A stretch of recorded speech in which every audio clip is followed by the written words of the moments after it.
अस्सलाम वालेकुम viewers, welcome back to my channel. आज मैं आपके लिए लेकर आई हूँ मज़ेदार से कड़ी पकौड़ा की रेसिपी, जिसके लिए हमें चाहिए।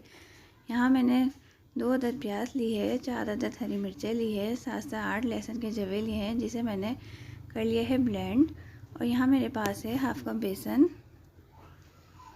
2 कप दही और ब्लेंड की हुई प्याज। और यहाँ मैं लूँगी 1 टीस्पून हल्दी, 1 टीस्पून पिसी हुई लाल मिर्च, 1 टीस्पून नमक। यहाँ मैंने ली है कढ़ाई और उसमें ऐड करूँगी दही और बेसन ऐड करूँगी और साथ में ब्लेंड की हुई प्याज और तमाम मसाले मिलाकर इसे अच्छी तरह से हाथ से कर लूँगी मिक्स। आप यहाँ पर ब्लेंडर का भी इस्तेमाल कर सकते हैं। अब मैं इसमें ऐड करूँगी 1 बड़ा चमचा ऑयल और साथ में मैं इसमें ऐड कर दूँगी पानी और उसे हाई फ्लेम पर कुक करूँगी 5 से 10 मिनट के लिए। कढ़ी में अच्छे से उबाल आ गया है। अब मैं इसे कवर करके 1 से 1.5 घंटे के लिए हम कुक होने के लिए छोड़ देंगे। 1.5 घंटा हो गया है। कढ़ी में हम बीच बीच में चमचा चलाते रहेंगे और इसे दोबारा कवर करके 1 घंटे के लिए छोड़ देंगे।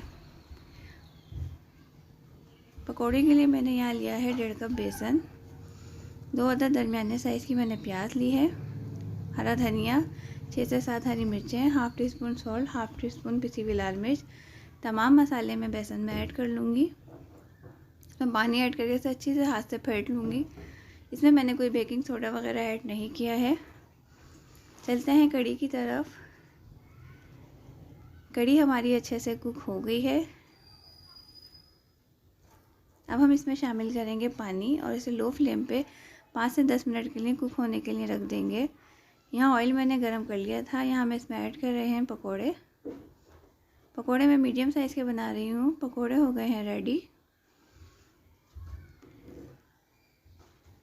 अब पकोड़े हम ऐड कर देंगे कढ़ी में। जब आप पकोड़े ऐड करें तो आपकी कढ़ी गर्म होनी चाहिए। बाकी के तमाम पकोड़े मैं इसी तरह से फ्राई करके इसमें ऐड कर दूँगी। अब हम चलते हैं इसके तड़के की तरफ। यहाँ मैंने स्मॉल साइज़ की प्याज ली है, इसे मैं लाइट गोल्डन होने तक फ्राई करूँगी। इसमें ऐड करूँगी साबुत लाल मिर्च, ज़ीरा और कड़ी लीव्स और इसे फ्राई करके ऐड कर दूँगी कढ़ी में। मज़ेदार सी कढ़ी पकौड़ा हमारी तैयार है। आज की रेसिपी आपको कैसी लगी? अगर मेरी रेसिपी आपको पसंद आई हो तो मेरे चैनल को सब्सक्राइब करें, लाइक करें, शेयर करें और बेल आइकन को प्रेस करना ना भूलें। मिलते हैं नेक्स्ट वीडियो में। खुदा हाफिज़।